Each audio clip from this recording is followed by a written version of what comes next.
Hi guys, so welcome back to another video. I am going to try something a little bit different and just have a chatty video where I speak about a certain topic. I'm hoping to cover like my reading journey, why I started this YouTube channel, my favorite YouTubers, maybe just like reflections I have, maybe thoughts on my experience as a very, I would say micro tiny YouTuber, my motivations for doing this. And for today's topic, I wanted to just go through some of the YouTubers that I watch, some of the booktubers, and just explain like why I like them, maybe recommend them if you guys are looking for some recommendations, and yeah, just share who some of my faves are. And I hope that in the comments you guys can also leave any recommendations for me for people to check out, because I really enjoy having people to watch online where I just feel like I know them really well, I really trust their opinion, and they have like a well-defined perspective. And of course, on the topic of books or reading, that's like even better. So let me know if you enjoy this type of video, and without further ado, I will talk about some of my favorite YouTubers. So let me just shout out a few of my favorite book channels. So I really like Carrie Can Read, and it's not even so much that we have an overlap in the types of books that we like. I just really relate to her because she's an American living in Korea. So I like her non-book channel as well as her book channel. And I really like that her book videos are so long. They're like 40 to 50 minutes. And it would be my dream to just be able to like sit down and talk for 40 minutes about a book and have people watch, because I feel like that is like nowhere where I'm at right now and probably will never get to that point. But that's not really a goal for me. I really want to have fun making videos, and I love reading, so it's not about monetizing or growing my audience. It's just for fun. So anyway, I really like Carrie Can Read. I really like Cindy Pham, and I think Cindy also reads a lot of genres that I'm not as familiar with, like dark academia or like a lot of fantasy. But besides that, she does read a lot of Asian American authors, and in particular, she also does long chatty videos. And in particular, I have a few videos where she's just really dove deep into a particular book or like a particular piece of online drama from the booktube community or from the author community. And that combination of books and drama is like crack to me. Like, it's so interesting to watch. So I really like her video about R.F. Kuang's Yellowface. And I feel like I didn't really have anyone to talk to about that book or books in general. That's also a reason why I started this YouTube channel, is just to literally try to manifest more people in my life to talk about books with. Not very successful so far, but whatever. But I really like that she has some videos where she is either tuned into a piece of like online drama or has a critical lens that I don't feel is reflected in like Goodreads or other like more mainstream review sites. And it's just literally exactly what I was thinking or wanted to hear more about. There's a relatively new person that I've started following. She's also based in Korea. Oh, it's so interesting to go through my subscriptions because I follow a lot of random things. So this woman that I started following more recently, because I have a very high alignment in the type of things that she reads and that I like. She reads a lot of translated stuff. She's a translator. She's also doing a master's degree in Korea related to translation, if I'm not wrong. I really like watching her videos to get tips for things to read. So I'll actually put it on my list. If she's read something, I'll want to check it out. So her name is Kate Lee. Her most recent video is called Why I Read Mostly Translated Books Now and Why You Should Too.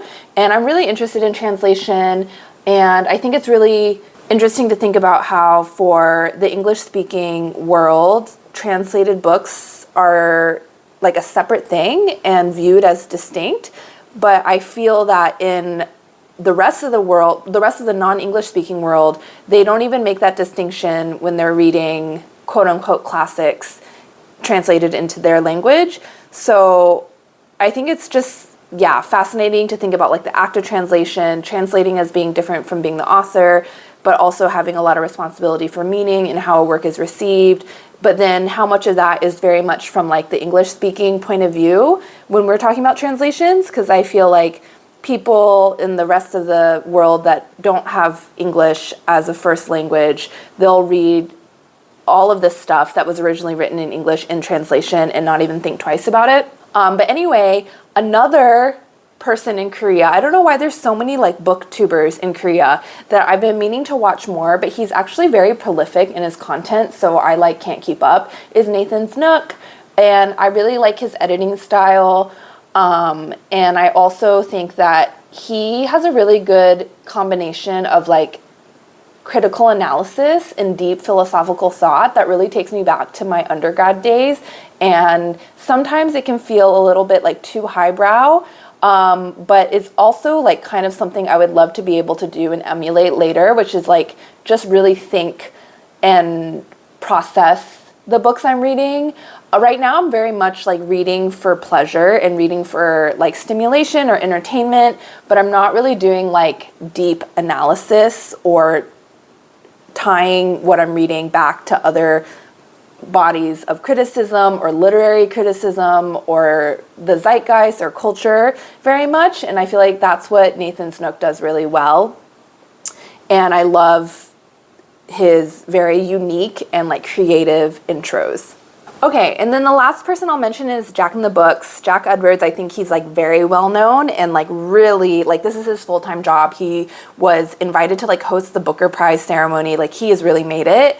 And it's really cool to see because I remember his like early videos and he was very much just like a very earnest, you know, English uni student who really believes in liberal arts and really believes in English like as a study, like literary study, and now has like really pioneered this whole career of being like a booktuber.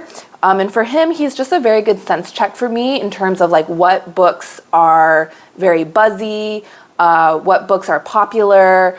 And a lot of times you'll read books like that and they're not that good. But I think while Jack in the Books does have to be more mainstream and less controversial in his takes, he still does include a lot of like honest reviews, and he does a lot of videos that are very exhaustive rankings or listings of like, or lists of a ton of books.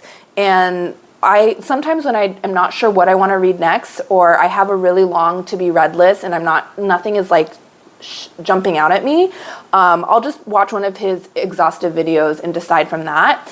And I have a little list of like just books that Jack in the Books has recommended and I'm really trying to get to, but somehow like there's just always more books to read and it never ends. Okay, I said he was the last, but actually I'm realizing that there's an even more influential and OG booktuber for me, which is Sunbeam's Jess. I don't know if you guys will know her. I love her, and she really got me through. I had like such a stressful job when I was living in China and I was a consultant, and I remember a particularly rough like couple of weeks where literally the only thing I looked forward to at the end of the day was watching her Vlogtober, is that what it was called? Like she would post a vlog every day of October, and she did it for many years in a row, and it was just so comforting and reassuring. And it was when she was at uni in Edinburgh, and like her life is just the dream. Like she just reads books and studies them and like understands their role in culture and society. Anyway, now she's more of I think she used to do like vlogs and fashion. Now she really just does books, and she has a Patreon for a book club. I haven't signed up for it yet, but I'm thinking about it. The thing is, I just already have too much stuff to read to begin with, so I'm not sure if I really have the bandwidth to join another, like if I'm going to pay for it, I want to like actually read the book and join the discussions. But she's another person that publishes like 40-minute long videos. She does a wrap up every month. And what I really love about Sunbeam's Jess is she really it's very clear what she likes. And I find that so helpful because if I can really understand what type of authors, what type of books you like. It just is so much more valuable as a recommendation, I feel. Like especially if I'm aligned. I don't think I'm fully aligned to what she likes. I think she likes, so she loves like Jeff Vandermeer, she loves Ursula Le Guin, she loves Hilary Mantel, and I love Annihilation, but I wasn't a big fan of Wolf Hall. But just knowing like what books she truly loves and the type of stuff that she likes is so helpful, because I feel like she's being very genuine and not just trying to like pick books to read that are buzzy or popular, and B, it's just so authentic, so that's actually helpful. And I can kind of use it as a proxy, like, oh, if she liked it, then I will probably like it too. In her most recent wrap-up, she talked about reading Infinite Jest, which I've always contemplated reading, but it's just so long. And then based on her experience reading it, I was like, nah, I'm good. Like, I don't know, I just really trust her opinion.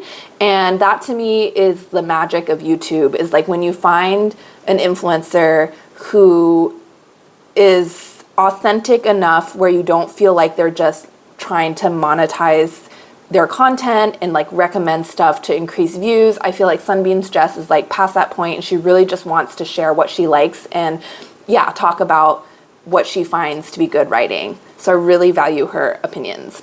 Yeah, so those are some of my favorite YouTubers. I'll definitely add, if I think of others, I'll add them in. And this is like ever evolving, obviously, and like the algorithm will push different stuff to me. But if you have any recs, please feel free to leave them down below. And as always, thank you so much for watching. I really appreciate you. I know there are a couple of you who are just my very loyal friends who actually do watch the videos, although I do not know if you make it all the way to the end. But that's okay. I don't care. I'm just doing this for fun. I'm doing it for myself.